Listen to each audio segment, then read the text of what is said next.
इराणमध्ये शस्त्रसंधी असली तरी जगाचं आर्थिक संकट काही टळलेलं नाही।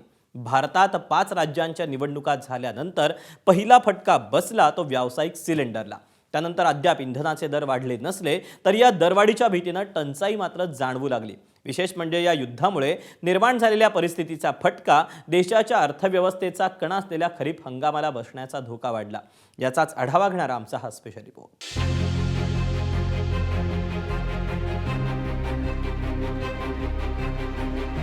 मराठवाड्याची ओळख एकेकाळी दुष्काळी भाग अशी होती। मात्र गेल्या 2-3 वर्षात चांगला पाऊस झाल्याने शेतकरी खुश होते। मात्र आता पुन्हा एकदा मराठवाड्यात ऐन उन्हाळ्यात दुष्काळ पडलाय, तो आहे डिझेलचा।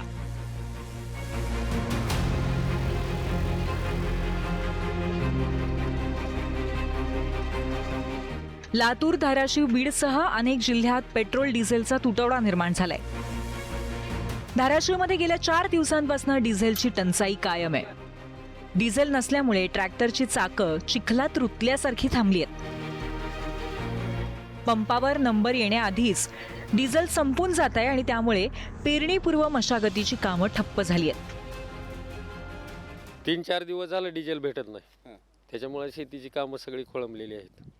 आता प्रामुख्याने किती कामं व्हायला पाहिजे होती आणि किती झाले? तर 40% तर कामं राहिलीत अजून नांगरटीची।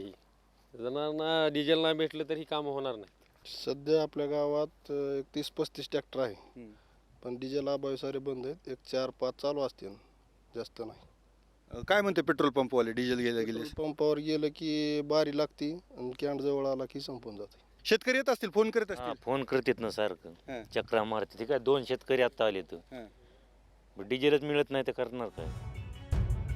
लातूरमध्ये ही चित्र वेगळं नाहीये। नांगरणी करून हवी असेल तर तुम्हीच डिझेल आणा असं ट्रॅक्टर चालक शेतकऱ्यांना सांगतायत। पेट्रोल पंपावर तासनतास रांगा लावूनही मर्यादितच डिझेल मिळतंय। 8 तास लाईनला उभा टाकावं लागत आहे। 8 तास उभा टाकल्याच्या नंतर कुठं 3000चं तेल मिळतं आणि त्याच्यामध्ये एकरभर सुद्धा नांगरट होत नाही। त्याच्यामुळं आमच्यावर खूप मोठं संकट आलेलं आहे।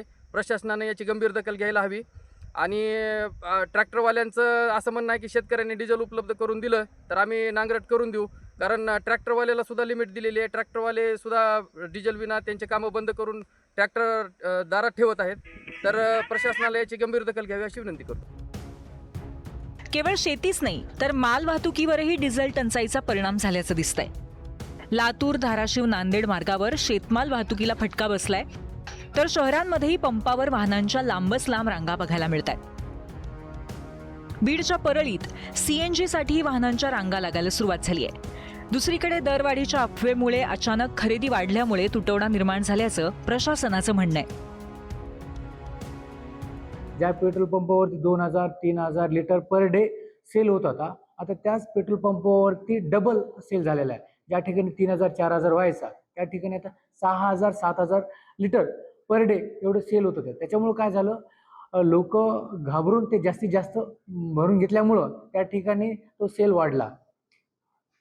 परंतु आता आम्ही स्टेटस घेतलं, त्याच्यामध्ये बऱ्याच पेट्रोल पंपावरती त्यांना ज्या प्रमाणामध्ये पेट्रोल डिझेलची आवश्यकता आहे, पेट्रोल डिझेल त्या प्रमाणामध्ये त्यांना येत आहे। आज संध्याकाळपर्यंत पूर्णपणे 100% सुरळीत होऊन जाईल। तर हवामान विभागाच्या अंदाजानुसार यंदा मे महिन्यात पावसाची शक्यता नाही। मात्र तरीही शेतकऱ्यांनी डिझेलची वाट न पाहता मिळेल त्या पद्धतीने कामं उरकून घ्यावीत असा सल्ला कृषी तज्ज्ञ देत आहेत। मागच्या वर्षीचा जो अनुभव होता आपल्याला पावसाचा, मे महिन्यामध्ये 15 मे पासून जो पाऊस सुरू झाला होता संपूर्ण महाराष्ट्रात, त्यामुळे सर्वांना अशी चिंता वाटत असेल की यावर्षी सुद्धा अशाच प्रकारचं वातावरण आहे का? तर असं वातावरण राहणार नाही। त्यामुळे आपल्याला पुरेसा टाईम आहे। आता आपल्याला शेतामध्ये मशागती करायचं आहे। आता याच्यामध्ये डिझेलचा मुख्य हेतू आपण बघितला, काही ठिकाणी आहे, काही ठिकाणी नाही, असं डिस्क्रीट याच्यामध्ये आहे अवेलेबिलिटी।